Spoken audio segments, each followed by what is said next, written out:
आइए बड़ी तेजी के साथ मुसाफत तय करके बयानो खिताबत के उस माहौल में लिए चलता हूँ। आइए मेरे दोस्तों, तारीख़ इंसानी शाहिद है कि खिताबत ने चमनिस्तान आलम में कैसे कैसे बड़े बड़े कारनामे अंजाम दिए हैं। खिताबत ने ईमान और यकीन की शम्मा रोशन की है, रिश्दो हिदायत का दरिया बहाए हैं। उसने इंसानों को कैदो बंद की जिंदगियों से आज़ाद किया है। मजलूमों को जुल्म व जबर के खिलाफ इल्मी बगावत बुलंद करने का हौसला दिया है। जालिमों की हुकूमत में तबाही मचाई है। कमजोरों को अपने हक के लिए लड़ना सिखाया है। उसने किलों के किले फतह किए हैं, मैदानों के मैदान जीते हैं। खिताबत नबी की ज़बान तक पहुंची तो दावत व हिदायत बन गई। जब वाइज की ज़बान से आशना हुई तो नसीहत व मौअज़मत बन गई। जब मुजाहिद ने उसे अपनाया तो नारा इनकलाब बन गई। जब किसी कायद या लीडर ने उसे इख्तियार किया तो तराना सियासत बन गई। अलगरज खिताबत ने हर जमाने के अंदर अलग अलग रंग व रूप में अपना जौहर दिखलाया है, क्योंकि खिताबत में जादू है, सिहर है, तासीर है। उसी जादू, उसी सिहर, उसी तासीर को बरकरार रखते हुए बयानो खिताबत के उस माहौल में लिए चलता हूँ और एक बेहतरीन खतीब से आपको मुलाकात कराता हूँ जो कुरान और हदीस के तरवीजो अशार और दीन हक फरोग इस्तेहकाम के लिए हमेशा सरगर्मा नजर आया करते हैं, जो अपनी ईमानी इरफानी हक्कानी तकरीर से इस खाबेदा कौम को बेदार करके उनके ईमान में एक तामीरी इनकलाब पैदा कर देने की एक सच्ची ज़ौक़ रखते हैं। मौसूफ सिर्फ खतीब ही नहीं बल्कि एक अजीम दीनी दरसगाह के नाजिम भी है। आप समझ गए होंगे कि ये नाम जनाब हजरत मौलाना शब्बीर अहमद साहब कासमी नाजिम मदरसा अशरफिया खजीनतुल उलूम शमसी का है। मैं इस वक्त हजरत से गुजारिश करता हूँ कि आप तशरीफ लाए और अपने मुआइज़े हसन से हम सामाइन को नवाजे। इस शेर के साथ हजरत का इस्तकबाल के खिताबत वजद में आए तो फिर हथियार बन जाए। खिताबत वजद में आए तो फिर हथियार बन जाए। कभी नेजा, कभी खंजर, कभी तलवार बन जाए। खिताबत की गुलफशानी मसल्लम है जमाने में, ये नज्जाशी के आगे जाफर तैयार बन जाए।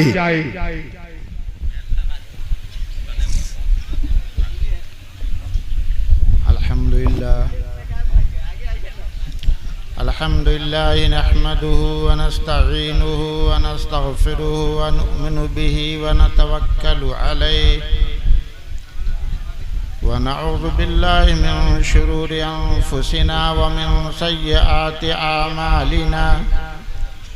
मन यहदिहिल्लाहु फला मुज़िल्ल लहु व मन युज़लिलहु फला हादिय लहु।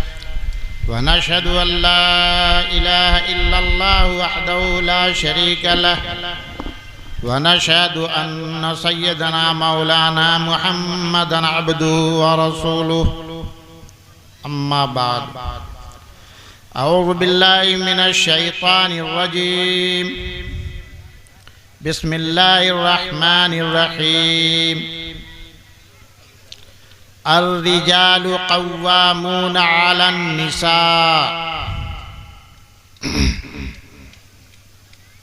वक़ाल फ़ी मौज़िन आख़र क़ुल लिल मुअमिनीना यग़ुज़्ज़ू मिन अबसारिहिम व यहफ़ज़ू फ़ुरूजहुम ज़ालिका अज़का लहुम इन्नल्लाहा ख़बीरुम बिमा यस्नऊन। वक़ुल लिल मुअमिनाति यग़ज़ुज़्ना मिन अबसारिहिन्ना व यहफ़ज़्ना फ़ुरूजहुन्ना व ला युब्दीना ज़ीनतहुन्ना इला आखिरिल आया। सदक़ल्लाहुल अज़ीम। हाय रे बढ़ता हुआ फैशन परस्ती का चलन। भाई आप लोग जो जा रहे हैं मैं उनसे गुजारिश करता हूँ, बढ़ता हुआ फैशन परस्ती का चलन तन से घटता जा रहा है औरतों के पैरहन। पहले चश्मे पुरहया से शर्म के पर्दे उठे।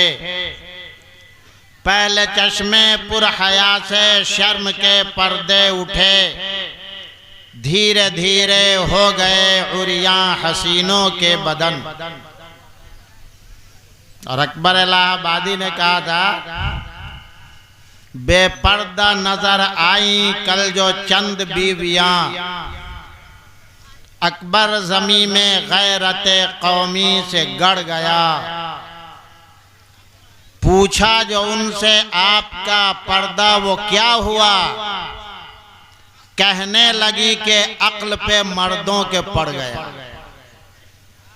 हजरात सामईन, चूंकि मुझे मुकल्लफ बनाया गया है, ये फरमाइश की गई थी इसी मजमून के तहत बात करने की, इसलिए मैंने कुरान करीम की ये आयत भी पढ़ी।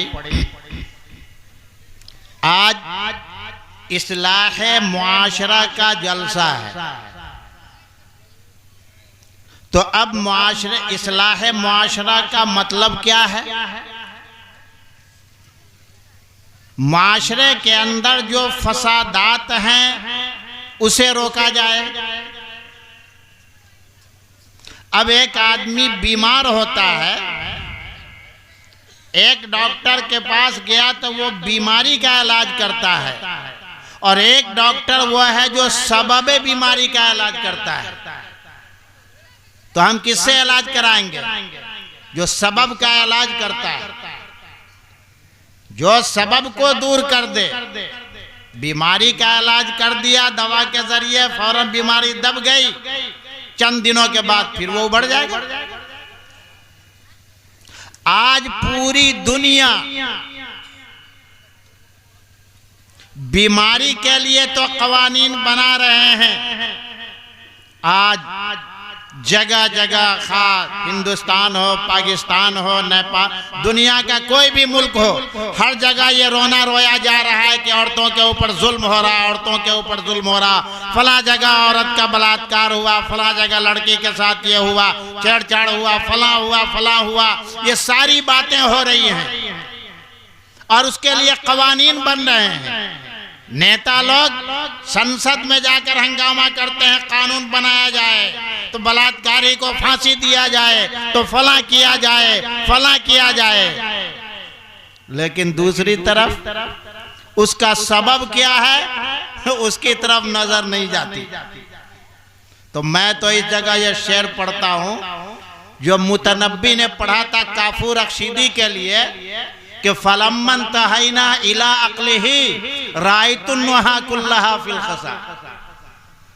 कि मुतनब्बी गुस्से में आकर के काफूर रशीदी को गाली देता है और कहता है कि अरे ये तो इतना बड़ा बेवकूफ है कि जब मैंने इसकी अकल को तलाश किया कि अकल इसकी कहाँ है, तो मालूम हुआ कि इसकी अकल तो खुशिये में।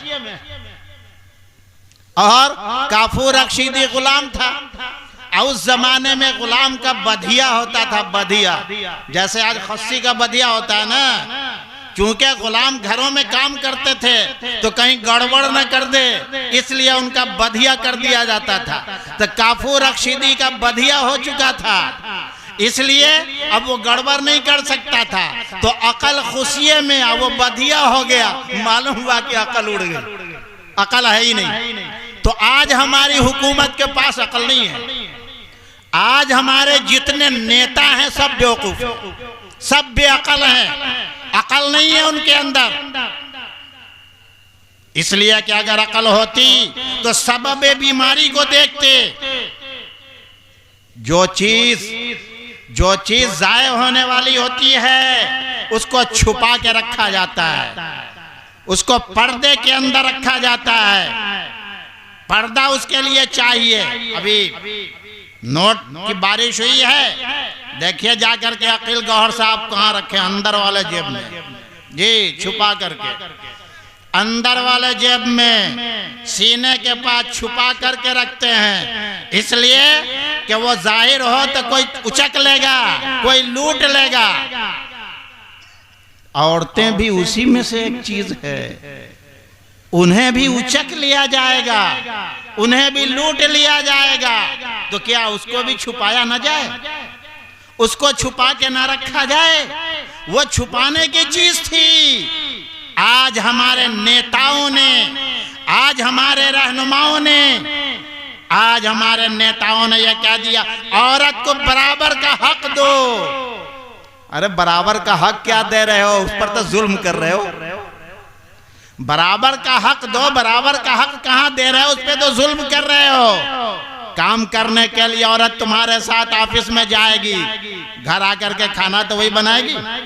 बराबर का हक तो उस वक्त देते जब नेताजी की बीवी कह दे कि नेताजी 2 बच्चे मैंने पैदा किया है, 2 तुम भी पैदा करके दिखाओ।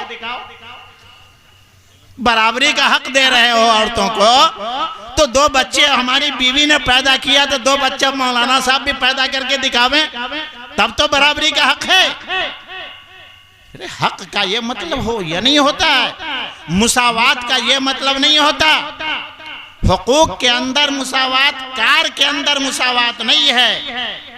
जिसको इस तरह आप समझ सकते हैं, मुख्तसर लफ्जों में 2 आदमी या 4 आदमी मिलकर शेयर में तिजारत करते हैं शेयर में तिजारत। अब 2 आदमी शेयर में तिजारत करते हैं, शिरकत की तिजारत हो रही है। अब एक साहब दुकान पे बैठे हैं और दूसरा जा रहा है बैंक, या दूसरा जा रहा है वसूली में बकाया की। तो जो दुकान पर बैठा है वो भी कहे कि अच्छा तुम मोटरसाइकिल पे घूमोगे बकाया की वसूली करने के लिए, हम दुकान में बैठेंगे, हम भी तुम्हारे साथ चलेंगे। अब दोनों आदमी चला जाए घूमने के लिए, और जब दुकान में बैठे तो दोनों बैठा रहे, दुकान तो खूब चलेगी, तिजारत में खूब नफा होगा ना। दुकान बंद हो जाएगी, तिजारत फेल हो जाएगी। कार की तकसीम होती है, एक आदमी का काम है बकाया वसूल करना, एक आदमी का काम है बैंक का काम करना, एक आदमी का काम है दुकान में बैठना। ये हर एक का अलग अलग काम होता है। मुनाफे में शिरकत होती है, नफा में शिरकत होती है, हर एक नफा में शरीक होता है। तो मेरे भाई, मुसावात का ये मतलब है कि औरत को हक दिया जाए का ये मतलब नहीं काम में मुसावात नहीं। औरत का हक ये है, मुसावात ये है, अगर मर्द को, किसी औरत को कोई मर्द ने कत्ल कर दिया तो क़िसास में उस मर्द को भी कत्ल किया जाएगा, और अगर कोई औरत किसी मर्द को कत्ल कर दे तो क़िसास में उसको भी कत्ल किया जाएगा। ये मुसावात है। लेकिन काम में मुसावात नहीं है, काम में मुसावात नहीं, हुकूक में मुसावात है। मुतालबे का हक औरत को है, मुतालबे का हक मर्द को भी है। वो अपने हक का मुतालबा शौहर से कर सकती है, शौहर अपने हक का मुतालबा औरत से कर सकता है। लेकिन काम में मुसावात नहीं। औरत का काम है घर में रहना, मर्द का काम है बाहर को देखना। औरत घर में बैठे, मर्द बाहर रहे। मैंने कुरान करीम की आयत पढ़ी थी, अर्रिजाल क़व्वामूना अलन निसा, औरतें मर्द के लिए हाकिम है, हाकिम। अब हाकिम का ये मतलब नहीं है थानेदार है, बस उनके हाथ में सिर्फ डंडे ही होता है और कुछ नहीं। चाहे वो गलत करे सही करे, थानेदार जाने वाले हर शख्स को डंडा मारता रहे। तो थानेदार हाकिम का ये मतलब नहीं है हर वक्त उन्हें डंडे मारते रहो, डंडे मारने के लिए नहीं। मतलब ये है अर्रिजालु क़व्वामूना अलन निसा, तुम्हारे जिम्मे है उनकी जिंदगी के क़याम का इंतजाम करना। मर्द के जिम्मे है औरत की जिंदगी के गुजारे का इंतजाम करना। मुंतजिम है मर्द, मुंतजिम औरत नहीं। और औरत की जिम्मेदारी है मर्द जो कहे उसके मुताबिक उस पे अमल करना। मर्द औरत ताबे है, मर्द हाकिम औरत महकूम। तो हाकिम की जिम्मेदारी है अपने महकूम की जरूरियात को पूरी करना, उसे देखना, पूरी करना। तो ये हमारी जिम्मेदारी है।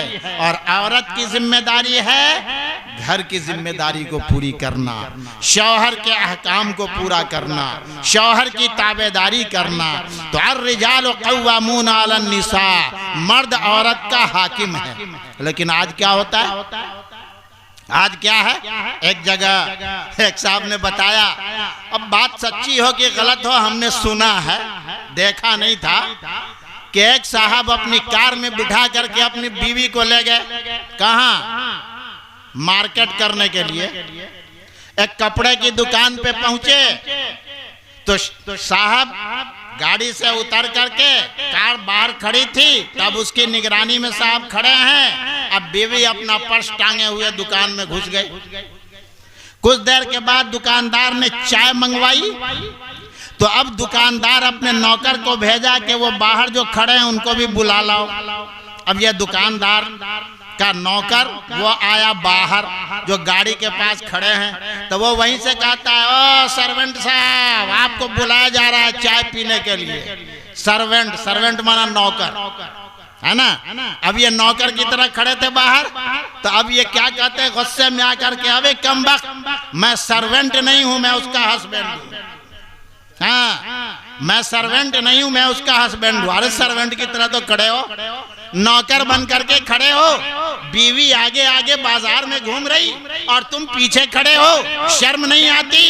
वो काम तुम्हें करना था, वो काम तुम्हें करना था, लेकिन नहीं, बीवी जाएगी बाजार कपड़ा खरीदने के लिए। उसमें कुछ और भी बातें होती हैं जो हमने लोगों से सुना है। वाकयातन आप लोगों को भी तजर्बा होगा कि औरतें जब जाती हैं ना, तो कपड़ा कुछ सस्ता मिल जाता है, सामान की कीमत कुछ कम लगती है, और हम जाएंगे खरीदने तो कीमत ज्यादा लग जाएगी। अरे क्यों कीमत कम लग जाएगी?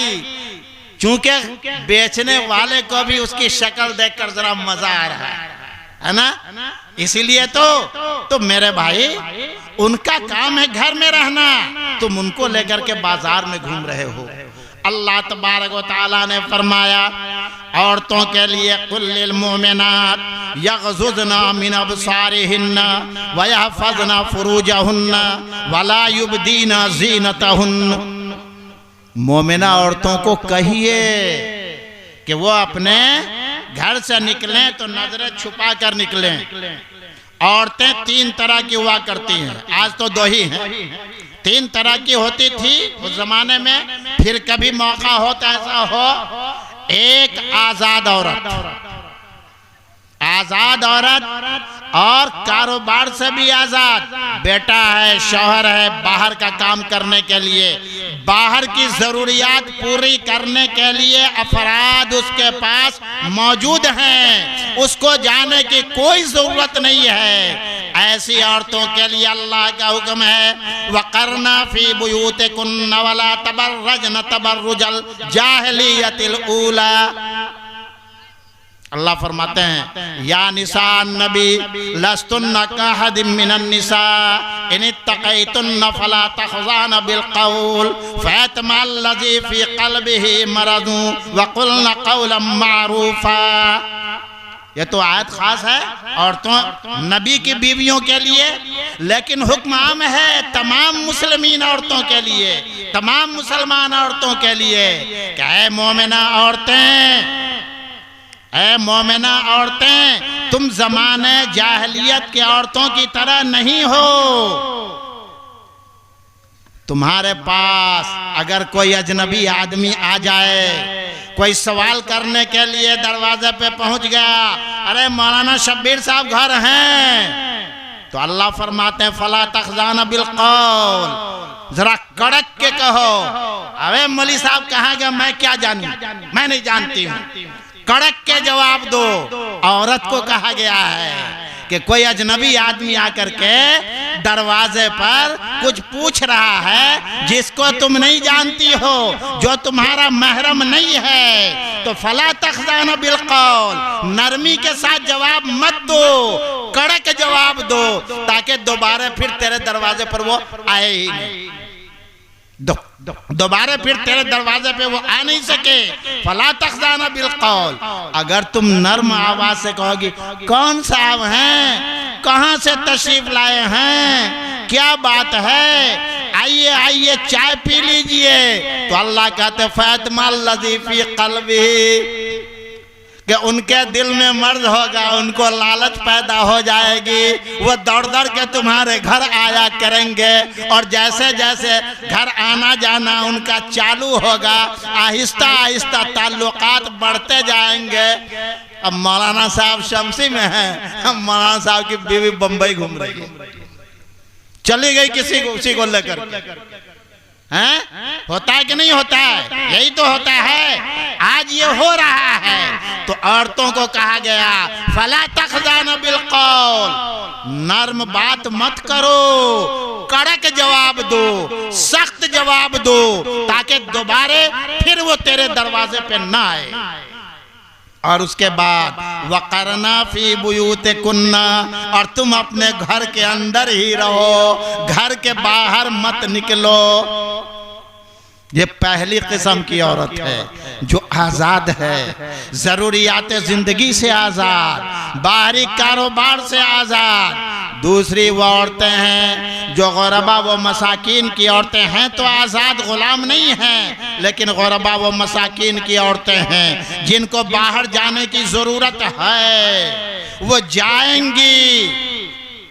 मजदूरी करती है, मजदूरी करने के लिए जाएगी, बाजार जाना है, रोजाना वो खरीद के लाती है तो खाती है, बाजार जाकर खरीद कर लाएगी। शौहर घर पे नहीं है, बेटा घर पे नहीं है, पानी का इंतजाम घर में नहीं है, जलावन का इंतजाम घर में नहीं है, गल्ला घर में नहीं है, उसे बाजार जाना है। जाना मना नहीं है, जाना मना नहीं है, जाएगी, लेकिन कैसे जाएगी? खुदा की कसम कहता हूं, इन आंखों ने देखा है।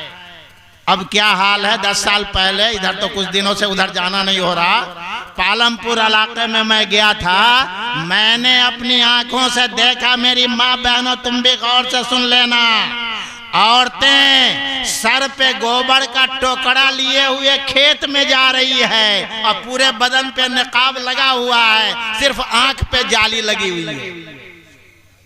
गोबर का टोकरा है सर पे, निकाब पहने हुए है, भैंस की डोरी पकड़कर भैंस चरा रही है, निकाब पहने हुए है, घास काट रही है, निकाब पहने हुई है, धान काट रही है, निकाब पहने हुई है। मैंने अपनी आंखों से देखा ऐसी औरतों को भी।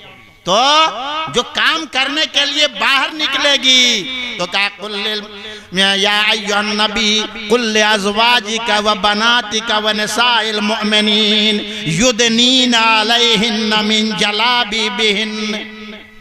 ऐ नबी, अपनी बीवियों को, अपनी बेटियों को, मुसलमान औरतों को जिनको घर से बाहर जाने की जरूरत है, उनको कह दीजिए क्या, जब घर से बाहर निकले तो अपने चेहरे को ढक ले, चेहरे को ढक करके बाहर निकले। युदनीना अलैहिन्ना मिन जलाबिबिहिन, अपना जिल्बाब, अपना निकाब अपने चेहरे पर लटका ले, जिसको हमारी जबान में घूंघट लटकाना कहते हैं। घूंघट लटका करके घर से बाहर निकलो। आज हमारी औरतें क्या करती हैं? औरतें अरे शर्म के मारे हमको गर्दन झुकानी पड़ती है, वो नहीं झुकाएंगी गर्दन।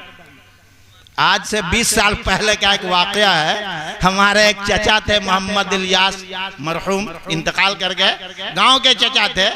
उनके बेटा ने कहा कि चलिए आंख का ऑपरेशन करा देंगे बम्बई में। वो बेचारे धरावी में रहते थे। वो धरावी की जामा मस्जिद जो अभी है बम्बई में, उसमें जोहर की नमाज पढ़ने गए। नमाज पढ़ के किनारे किनारे आ रहे थे, नजर बेचारे को कम आता था, ऐसे भी किनारे से आ रहे थे। उधर से एक लड़की आ रही थी, उससे लग गई इनको ठोकर। अब ठोकर लगी तो थोड़ा दूसरी तरफ बढ़े तो उधर से दूसरी लड़की ने मार दिया ठोकर। पीछे हटे तो इधर से तीसरी लड़की ने, इकट्ठे 3 लड़कियों ने ठोकर मारा। अब वो गए डेरा पर, तो बेटा को कहते रे आजे हमरा टिकट कटा दे, हम घर चले जाएंगे। कहा है आपका आंख का ऑपरेशन कराने आए थे? कहा ना ना, हम अंधरा होके मर जाएंगे, ये सही है, मगर हिया हम ना रहेंगे, हिया तो छौरी सब धक्का मारा जी, छौरी सब धक्का मारा है। तो आज यही हाल है हमारी औरतों का कि आज हम अगर बच के न चले तो हमें वो धक्का मार करके गिरा देंगे। हमें वो धक्का मार कर गिरा देंगी। जबकि उनको कहा गया युदनीना अलैहिन्ना मिन जलाबिबिहिन्न। मेरी माँ बहनों, घर से बाहर निकलो, निकलना है अपने चेहरे को ढक करके निकलो, अपने चेहरे पे नकाब डाल करके निकलो, पर्दे के अंदर निकलो, पर्दे के साथ घर से बाहर जाना है, जिसके लिए जाना जरूरी है। और तीसरी औरतें वो थी जिनके लिए जो गुलाम औरतें थी, गुलाम हैं, उनको ये कहा गया है कि जब रोड पे चलो तो निकाब तो नहीं डाल सकती, वो ओढ़नी नहीं डाल सकती चेहरे के ऊपर, तो उसका हुक्म है नजर झुका के चलो, बस नजर झुका करके चलो।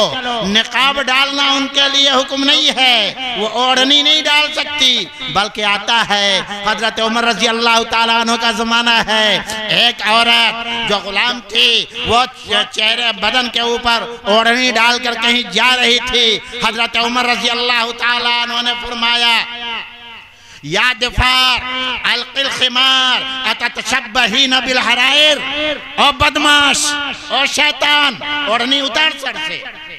हजरत उमर कहते हैं, ओ शैतान, ओ बदमाश, सर से ओढ़नी उतारो। अततशब्बहीन बिल हराइर, क्या तू आजाद औरतों से मुशाबहत इख्तियार करना चाहती है? तो उनके लिए ओढ़नी नहीं है। तो अब बताओ, क्या हमारी औरतें गुलाम हैं? क्या हमारी औरतें गुलाम हैं? क्या हमारी औरतें शैतान हैं? मेरी माँ बहनों, अपने आप को, अपनी इज्जत को पहचानो। एक बात बताओ, दुनिया के अंदर कोई ऐसा मकान कहीं आपने देखा है जिसको पर्दे से ढक दिया गया हो? है कहीं? नहीं है। पर्दे से ढका हुआ सिर्फ एक मकान है, खाने काबा, और बस। पर्दे से ढका हुआ सिर्फ एक मकान है, खाने काबा। दुनिया के अंदर जितनी किताबें हैं उसमें सिर्फ एक किताब है जो पर्दे के अंदर आती है, कुरान करीम। इसके अलावा भी और कोई किताब है जिसको जुज़दान में लपेटा जाए, जिसके लिए खोल बनाया जाए? नहीं है कोई किताब। मालूम ये हुआ, अल्लाह तबारक व तआला जिसको इज्जत देते हैं उसको पर्दे में डाल देते हैं। खाने काबा को इज्जत बख्शी, सारी दुनिया के इंसान वहाँ पहुँचते हैं हज के लिए, खाने काबा की ज़ियारत के लिए, तो खाने काबा को पर्दे में डाल दिया। कुरान ये हमारी ज़िंदगी की हिदायत है, ये अल्लाह का पाकीज़ा कलाम है, तो उसे पर्दे के अंदर डाल दिया, बेवजू उसको छू नहीं सकते। तो उसी तरह अल्लाह तबारक व तआला ने औरतों को इज्जत बख्शी। गौर कर लो, खाने काबा को पर्दे में डाला, कुरान करीम को पर्दे में डाला, और औरतों को पर्दे में डाला। मालूम हुआ कि जो इज्जत अल्लाह ने खाने काबा को दी है, जो इज्जत अल्लाह ने कुरान करीम को दी है, वही इज्जत अल्लाह ने औरतों को दी है। लेकिन आज हमारी औरतें अपनी इज्जत को खुद जाये कर रही हैं, मानती नहीं है। और कहते भी क्या, मर्द से कहा भी जाए, कहते क्या कहें मौलाना साहब, कमबख्ती की मारी मानती ही नहीं है। अरे अल्लाह के बंदे, मानेगी क्यों नहीं?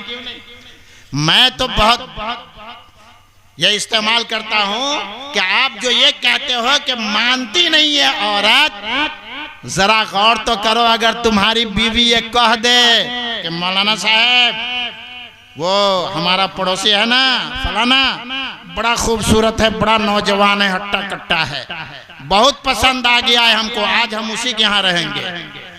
अब आप वो जिद करें कि हम वहीं रहेंगे, नहीं मानती है बीवी, इजाजत दे दीजिएगा? बोलिए क्या करेंगे उस वक्त? डंडे मार कर निकाल देंगे, तलाक दे देंगे उसको। अरे हमारे रहते हुए गैर मर्द के पास जाएगी? वहां पर तो अपनी गैरत है, अपनी गैरत है कि हमारे हक में दूसरे को शरीक कर रही है, तो वहां पर तो हमारी गैरत गवारा नहीं करती, और वहां पे तो हम उसे डंडे मारेंगे। लेकिन जहां अल्लाह के हक में गैर को शरीक कर रही है, नबी के हक में गैर को शरीक कर रही है, वहां बहाना मारते हैं कि औरत नहीं मानती। कहते हैं ना औरत नहीं मानती है। एक वाकया कल भी मैंने सुना था, मेरे साथ ही गुजरा है, बहुत पहले, लगभग 30 साल गुजर गए होंगे मेरे ख्याल से। राजोपट्टी में मैं उस वक्त पढ़ाता था।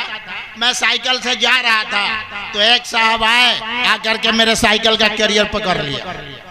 क्या बात है मौलाना हाफिज साहब, फलाने तारीख को हमारी बेटी का निकाह है, आप ही को निकाह पढ़ाना है। मैंने कहा कि भाई मैं मदरसे से लगा हुआ हूँ, अब हमको इतनी छुट्टी कहाँ, आज मैं घर जा रहा हूँ मदरसा, फिर 3 दिन के बाद आवे, ये मेरे बस का नहीं है, इसलिए छोड़िए। ना हम छोड़ेंगे ही नहीं, आप जब तक हाँ नहीं कहिएगा हम नहीं छोड़ेंगे। उनका अच्छा, जब तक हाँ नहीं ये कहेगा नहीं छोड़ेंगे। तब मैंने दूसरा पैतरा लिया। मैंने कहा कि चचा जान, हमको मालूम हुआ है कि आपके पोती की शादी में कव्वाल और कव्वाला दोनों आ रहे हैं, तो हम तो ऐसी शादी में नहीं जाते हैं। तो बउआ क्या कहते हैं, मजबूरी है, लड़का वाला मानवे नहीं कर रहा है तो हम क्या करें। वो कहता है कि हम लेबे करेंगे, तो अब अगर न करते हैं तो शादी नहीं होगी, तो ये तो मजबूरी है, उसकी बात माननी पड़ेगी। मैंने कहा अच्छा, लड़का वाला नहीं मानता है। आपके घर से आवाज आती है रात में, नाच भी होता है और गाना भी होता है, माइक से होता है कि नहीं? कहाँ होता तो है। अब बोलिए। तब गाली बोल के कहते हैं कि मौगी सब नहीं मानती है। क्या कहते हैं? मौगी सब नहीं मानती है।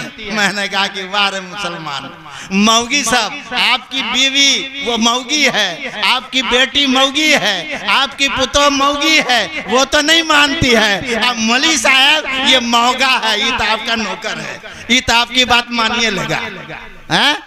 तो घर की औरतें नहीं मान रही है, अब मौलवी साहब को कह रहे हैं जबरदस्ती तुम मानो, जबरदस्ती तुम मानो, तुमको निकाह पढ़ाना होगा। मैंने यहाँ तक कह दिया कि मौलवी साहब तुम्हारे बाप का नौकर है क्या? मौलवी साहब तुम्हारे बाप का नौकर है कि उसको कहो कि तुमको मानना पड़ेगा। तब बेचारे ने झट से साइकिल छोड़ दिया। उसके बाद तकरीबन 10 साल तक हमसे उनकी बात नहीं हुई, सलाम कलाम भी नहीं। लेकिन अब पता नहीं क्या उनके दिल में थी बात। मैं उस वक्त दिल्ली में था जिस वक्त उनका इंतकाल हुआ। बेटा को उन्होंने लिख करके दिया, लिखना जानते थे कि रे हम अगर मर जाएं तो हाफिज शब्बीर कहीं हो, चाहे जहाज से लाना पड़े, उन्हीं को बुलाएगा जनाजा पढ़ाने के लिए। तो मैं दिल्ली था, उनके बेटा ने जहाज का टिकट भेजा, मैं दिल्ली से आकर के उनका जनाजे की नमाज पढ़ाया। बहरहाल तो बात कहना सिर्फ इतनी थी कि हम ये कह देते हैं कि औरतें नहीं मानती। खुदा की कसम ये झूठ बोलते हो, औरतें क्यों नहीं मानेंगी? हम चाहते नहीं हैं कि वो मेरी बात माने, हम अपनी सहूलत चाहते हैं। हम घर में पड़े हैं, अब बीवी को कह दिया चले जाओ बाजार, फला काम कर लो। ये हमारी कमजोरी है, ये हमारी कमजोरी है। औरतें भी आज़ादी चाहती हैं, इसलिए वो हमारी औरतें घर से बाहर निकली। और यकीन मान लें, अल्लाह के नबी सल्लल्लाहु अलैहि वसल्लम ने फरमाया कि जब कोई औरत बेपर्दा होकर घर से निकलती है, हदीस में आता है ततशर्रफह शैतान, शैतान इस तरह झांक झांक करके देखता है, आंख पे हाथ रख करके गौर से देखने का मतलब ये होता है, इस तरह शैतान ताकता है औरतों को जो औरतें घर से बाहर बगैर पर्दे के निकलती। तो हर वक्त उनके पीछे शैतान लगा है, हर वक्त उनके पीछे शैतान लगा है। तो आज हम कानून तलाश करते हैं कि इस जुल्म पर क्या कानून बना। अरे सबसे बड़ा कानून तो ये है कि तुम घर में रहो, जुल्म होगा ही नहीं। तुम घर में रहो, जुल्म होगा ही नहीं। अहले हुकूमत अगर ये कानून बना दे, हमारी हुकूमत ये कानून बना दे कि कोई औरत घर से बाहर नहीं निकल सकती है, कल होकर के ये जुर्म, ये बलात्कारी, ये ज़नाकारी खुद खत्म हो जाएगी। कोई उसको याद करने वाला नहीं रहेगा, कोई कहीं खबर नहीं मिल सकती है आपको। लेकिन मेरे भाई, हम सबब की तरफ नहीं जा रहे, मर्ज को सिर्फ देख रहे हैं, अब मर्ज का इलाज तलाश रहे हैं। रे सबब मर्ज को तो देखो, मर्ज का सबब क्या है? वो घर से नहीं निकलेगी तो ये मसला ही खड़ा नहीं होगा। तो कहा उनको वक़रना फी बुयूतिकुन्ना वला तबर्रजना तबर्रुजल जाहिलियतिल ऊला, तुम अपने घर के अंदर बैठी रहो। ज़माना जाहिलियत के औरतों की तरह अपने आप को बनाओ श्रृंगार करके जाहिर मत करो, लोगों के सामने मत जाओ, लोगों को मत दिखाओ। ये अल्लाह का फरमान है, ये अल्लाह का फरमान है। अल्लाह ने यह हुक्म दिया। तो मेरे भाई अर्रिजालु क़व्वामूना अलन निसा, और हमें हाकिम बनाया गया, तो अब हमारी जिम्मेदारी है उनको घर में रोक के रखना। अगर वो नहीं रुकती हैं तो ये हमारी कमजोरी है और हमसे पुरशिश होगी, हमसे पूछा जाएगा, और हमारी वजह से वो गुनाह कर रही है, वो गलती के अंदर है। खुदा की कसम मैदान महशर में जब अल्लाह के सामने पेशी होगी, हमारी बीवी, हमारा वो बेटा, हमारी वो बेटी, वो मैदान महशर में अल्लाह के सामने हाजिर होकर के अर्ज करेगी, अल्लाह आपने हमारे बाप को, आपने हमारे शौहर को हमारा हाकिम बनाया था, इन्होंने कभी मुझे दीन की बात नहीं समझाई, मैंने गलत किया, मेरे बाप ने मुझे नहीं रोका, मेरे शौहर ने मुझे नहीं रोका, मैं तन्हा नहीं, मौलाना साहब को भी लेके जहन्नम में जाएंगे, अकेले नहीं जाएंगे, मौलाना साहब भी साथ में जाएंगे जहन्नम में। अरे तहज्जुद पढ़ लो, तहज्जुद गुजारो, 24 घंटे मस्जिद में बैठ के तस्बीह पढ़ते रहो, लेकिन अगर तुम्हारी बीवी फाहिशा है, अगर तुम्हारी बीवी गुनाह कबीरा कर रही है, अगर तुम्हारी बीवी सड़कों पे बेपर्दा घूम रही है, खुदा की कसम वो तहज्जुद काम नहीं देगी, खुदा की कसम तुम्हारी तस्बीह काम नहीं देगी, वही बीवी तुम्हें पकड़ के जहन्नम के अंदर ले जाएगी। इसलिए मेरे भाई अर्रिजालु क़व्वामूना अलन निसा, तुम हाकिम हो उसके, अपने पहले घर को संभालो, माशरे की इस्लाह हो जाएगी, माशरे की इस्लाह वहीं से हो जाएगी। बिगाड़ वहीं से पैदा होता है, घर से ही बिगाड़ पैदा होता है, घर से ही खराबी पैदा होती है। घर हर आदमी अपने घर को सुधार ले, हर आदमी अपनी बीवी को, अपने बच्चों की तरबियत सही कर दे, खुदा की कसम कोई माशरे के अंदर खराबी नहीं रहेगी, कोई माशरे के अंदर गड़बड़ी नहीं रहेगी। लेकिन दुनियावी मामलात की खातिर तो जैसे सुनने में आया, हालात आते रहते हैं, हालात आते रहते हैं, बात सामने आई कि एक साहब, कोई लड़की थी, ससुराल से मैके गई, वहां से भाग गई। अरे भाग गई तो बाप का ना कसूर है या शौहर का कसूर है, तो भाग गई बेटी, हाँ केस कर रहे हैं दामाद के ऊपर, भाग गई बेटी, केस कर रहे हैं दामाद के ऊपर। तुम्हारे घर से भागी है तो तुम्हारा कसूर न है, तुम्हारी गलती न है, तुमने ऐसी तरबियत क्यों किया कि तुम्हारे घर से वो भाग करके जा रही है, ये तुम्हारी कमजोरी है, मैदान महशर में तुम्हारी पकड़ होगी। लेकिन हम चाहते हैं दुनिया में दूसरे को पकड़ ले, अरे दुनिया में कितना ही जुल्म कर लो, अल्लाह के सामने नहीं चलेगा, अल्लाह के सामने तुम्हारी पकड़ होगी, अल्लाह के सामने तुम्हारी गिरफ्त होगी। तो आज यही हाल है हमारी औरतों का कि न लिबास उनका ठिकाने का है, जो अल्लाह के नबी सल्लल्लाहु अलैहि वसल्लम ने फरमाया, लानल्लाहुल कासियातिल आरियात, अल्लाह की लानत हो ऐसी औरतों पर जो कपड़ा पहने हुए भी नंगी है, कपड़ा पहनकर भी नंगी है। अब कहिएगा कपड़ा पहन कर नंगी कैसे है, तो कपड़ा पहनकर किसी उसकी शक्लें मुख्तलिफ हैं, या तो इतना चुस्त कपड़ा है कि जिस्म के हर आज़ा दूर से ही नजर आ रहे हैं, देखा जा रहा है, या चुस्त नहीं है तो इतना छोटा है, इतना छोटा है कि बदन का आधा हिस्सा खुला हुआ है, यहाँ से औरतें यहाँ तक का कपड़ा पहन रही है, पूरा खुला हुआ है, पेट का नीचे का हिस्सा खुला हुआ है, स्कर्ट पहन करके नौजवान लड़कियां जा रही हैं, यहाँ से नीचे खुला हुआ है। औरतों के लिए पर्दा है, यहाँ तक का लिबास हो, यहाँ तक का लिबास हो, यहाँ तक हो, यह है हिजाब, यह है पर्दा, ये इतना, और ये भी कहाँ, बाजार में जाने के लिए नहीं है, इसमें भी धोखा हो जाता है। एक मौलवी साहब आए हमारे पास, बहुत दिन पहले हमारे साथी थे, उन्होंने हमसे कहा कि मौलाना साहब एक बात समझ में ना आती है कि आखिर फितना तो पैदा होता है चेहरा से, हैं?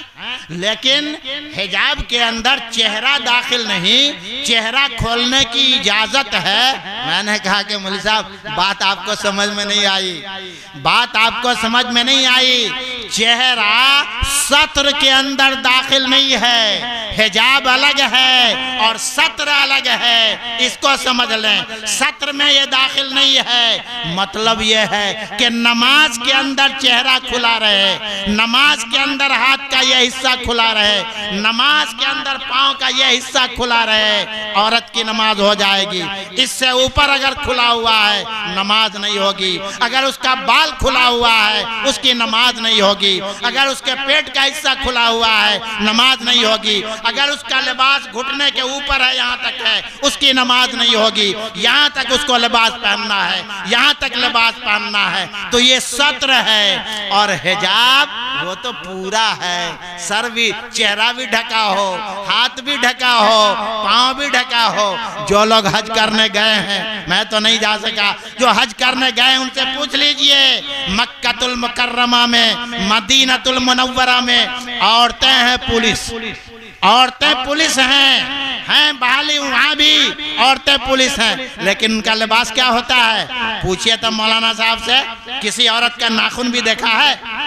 किसी पुलिस का नाखून भी नजर आया है? नहीं। यहाँ तक लिबास होता है, हाथ में दस्ताना होता है, पाँव में मोजा होता है और वो ड्यूटी में होती है। हाथ का नाखून भी उसका जाहिर नहीं होता। तो ये है हिजाब, इसका नाम है हिजाब। तो आज़ाद औरतों के लिए इस हिजाब में रहने का हुक्म है। इस हिजाब में आज़ाद औरतों को रहना है। जिनकी ज़रूरियात ज़िंदगी, उनके दूसरे लोग, उनका शौहर, उनका बेटा और उनके रिश्तेदार बाहर की ज़रूरियात को पूरी करते हैं, उनके लिए घर में रहना है। फ़र्ज मिल महाल कभी मजबूरी में जाना पड़ा तो इस हाल में उन्हें जाना है। तो अर्रिजाल क़व्वामून अलन निसा। मेरे भाई ये पूछ हमसे होगी, हमसे पूछोगी, हमसे सवाल होगा कि तुम्हारी बीवी। और इस पर तो एक बात और मैं कह देता हूं, कहीं आपको बुरा न लग जाए। दुनिया में एक जानवर ऐसा है जिसको कहा गया है दयूस। अब वो कौन है? सूअर, खिंजीर। दयूस का क्या माना होता है? मौलाना लोग बैठे हुए हैं। दयूस का माना होता है कि शौहर खड़ा है और उसकी बीवी के साथ दूसरा आदमी मुलव्विस हो और देख करके उसको कोई उसकी फिक्र न हो, कुछ असर न हो उस पर। ये सिर्फ खिंजीर के अंदर ये आदत पाई जाती है, कुत्ता के अंदर भी नहीं। एक कुतिया के पीछे एक कुत्ता दौड़ रहा है, अगर दूसरा कुत्ता आ गया तो वो उस पर दौड़ेगा, पहले उसको भगाएगा, फिर वो उसके पीछे जाएगा। वो दूसरे का आना गवारा नहीं करेगा। लेकिन खिंजीर ऐसा नहीं करता।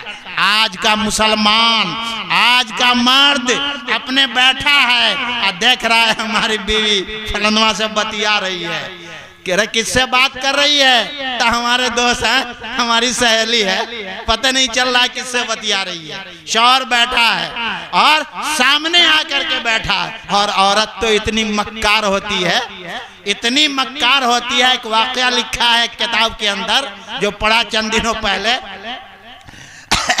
कि एक औरत का एक आशिक था, एक औरत का एक आशिक था और उस आशिक का कहना था कि हम तुम्हारे शौहर के सामने हम तुम्हारे साथ ज़िना करेंगे। अब बताइए कैसे करे? अब औरत मक्कार है। उन्होंने कहा बस कोई बड़ी बात नहीं है, एकदम हम इसको पूरा कर देंगे आपकी ख्वाहिश को। कहा कैसे? कहा कि बस देखते रहिए। उन्होंने एक दिन, शौहर उसका बड़ा चाहता था, बेचारा बहुत प्यार करता था। एक दिन शौहर को क्या कहती है, हमारी ख्वाहिश है जो फलाना खजूर का पेड़ है उस पर चढ़ के अपने हाथ से चुन चुन करके खजूर तोड़ के हम खाएंगे। शौहर बेचारा उसकी हर ख्वाहिश को पूरा करता था। कहा कि ठीक है चलो। और इन्होंने अपने उस आशिक को भी खबर कर दिया। अब ये गई, शौहर नीचे खड़ा है, बीवी खजूर के दरख्त पे चढ़ी, ऊपर चढ़ के और खजूर का फल तोड़ा और ऊपर से कहती है झूठ। क्या कहती है अपने शौहर को? अच्छा हम ऊपर आ गए और आप नीचे कौन चुड़ैल को बुला के बतिया रहे हैं? वो कौन औरत खड़ी हुई है आपके बगल में? अरे कमबख्ती, कहाँ कोई है? आप झूठ बोलते हैं, हम तो देख रहे हैं कि एक औरत खड़ी हुई है आपके बगल में। वो कौन खड़ी हुई है कमबख्ती की मारी? अरे नहीं है कोई। नहीं हमको तो नजर आ रहा है, हम तो देख रहे हैं। ये बाउंड्री बना रही है। उसके बाद वो नीचे उतरी तो देखा कोई नहीं। कहा कि तुम कैसे कह रही थी? कहाँ कोई है यहाँ, हम तो अकेले खड़े हैं। कहा कि ठीक है, आप भी जाकर के अपना खजूर खा लीजिए। अब शौहर जब ऊपर चढ़ा तो अपने यार को बुला लिया। अब उसको बुला लिया। अब शौहर दरख्त पे चढ़ा है और ये अपने यार के साथ मुलव्विस है। अब शौहर ऊपर से देख रहा है कि अरे अरे ये क्या जुल्म हो रहा है? अरे किसको तुमने बुला लिया? कहा कहाँ कोई है? आप तो झूठ बोल रहे हैं, हम तो अकेले हैं यहाँ पर, कहाँ कोई है? जब शौहर ऊपर से उतरा, जब तक ये भाग चुका था, कहा कि ओ ये दरख्ते शायद ऐसा है कि जो ऊपर चढ़ता है तो उसको नीचे में 2 आदमी नजर आता है, उसको नीचे में 2 आदमी नजर आता है। ये दरख्ते ऐसा है। तो ये मक्र है जो कुरान करीम ने कहा इन्ना कैदकुन्ना अज़ीम। औरतों के लिए ही कहा कि तुम्हारा मक्र तो बहुत बड़ा है, तुम्हारा मक्र बहुत बड़ा है। तो औरत की मक्कारी से भी बचना है, उसके मकरो फरेब से भी बचना है। तो बहरहाल हम उसके मकरो फरेब से बचते हुए हम उसको अपने घर के अंदर रखें। औरतों की खास आदत गीबत, चुगली। जहाँ 10 औरतें बैठेंगी, हमारे एक उस्ताद नहीं, हमारे ज़माने में दूसरे मदरसे के उस्ताद थे, अभी वह दारुल मऊ में उस्ताद हैं, हजरत मौलाना अहमदुल्लाह साहब आसमी मद्दजिल्लाहुल आली। उन्होंने पढ़ने के ज़माने में 1980 में एक लतीफ़ा सुनाया था। यह सुना करके मैं अपनी बात बंद कर देता हूँ। हजरत ने सुनाया था कि एक मर्तबा झूठ का मुकाबला हुआ। क्या हुआ? झूठ का मुकाबला। हर मुल्क का आदमी नेता, इसलिए कि झूठ बोलने में तो नेता नंबर 1 होता है। कौन नेता है जो झूठ न बोले? जो जितना बड़ा झूठा वो उतना बड़ा नेता, जितना झूठ बोले उतना बड़ा नेता। तो हर मुल्क का नेता बैठा हुआ है, सबों ने अपना अपना झूठ गढ़ा, सबके अपनी अपनी बात आई। किसी ने कहा कि अरे हमारे मुल्क में तो ट्रेन को मच्छर ने टक्कर मार दिया तो ट्रेन उलट गई, तो फलाना हो गया। बेचारा हिंदुस्तानी बेवकूफ, इसको तो कुछ समझ में नहीं आ रहा था। इन्होंने सोचते सोचते एक झूठ गढ़ा।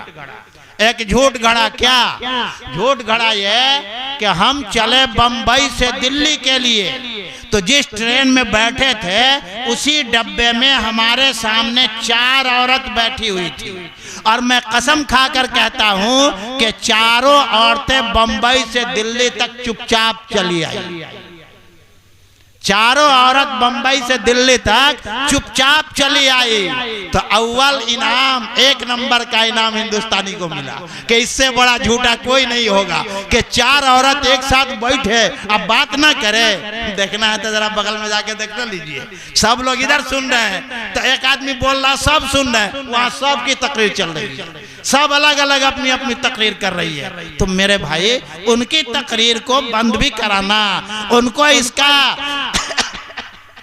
उनको इसके लिए तैयार करना, उनको दीनदार बनाना, ये भी हमारी जिम्मेदारी है। तो जाकर के अर्रिजालु क़व्वामून अला निसा कि औरतें मर्द के हाकिम होते हैं, हमारी हुकूमत बाकी रहेगी और अल्लाह के नज़दीक हमारी सुरखरुई रहेगी। वरना खुदा की कसम हमारी औलाद, हमारे बच्चे, हमारी बीवी जो हमारे मातहत हैं वो सब के सब अगर हमारी कमजोरी से गलत राह पे जा रहे हैं तो मैदान महशर में हमें पकड़ के जहन्नम में ले जाएंगे। अल्लाह तबारक व तआला हमें भी, आपको भी और सारे आलम के इंसानों, मुसलमानों को, ईमान वालों को सही समझ अता फरमाए और नबी पाक सल्लल्लाहु तआला अलैहि वसल्लम के तरीक़े के मुताबिक अपने आप को भी और अपने घर को भी चलाने की तौफीक अता फरमाए। व आखिर दावाना अल्हम्दुलिल्लाह।